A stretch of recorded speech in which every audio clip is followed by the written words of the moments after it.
कर्णाली प्रदेशको राजधानी वीरेन्द्रनगर सुर्खेतको बस पार्कमा आज बस काठमाडौँ जाँदा निस्केको बस चाहिँ बाहिर गेटमै फस्यो। घरबाट घर नै असुरक्षित भएपछि बाहिर चाहिँ के सुरक्षित होला? यस्तो प्रदेशकै यो बस पार्क यस्तो छ भने के होला त? गाडी नै यो गेटमा नै फसिसकेको छ। अब सरकारी भएर यस्तो हेपचेप हो कि यो नबनेको यो पुरै रोड सडकहरू पनि पुरै यहाँदेखि परैसम्म त चाहिँ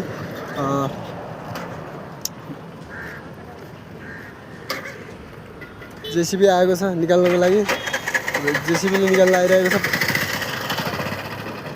यस्तो छ यो पछाडि यो पुरै बसिसकेको छ।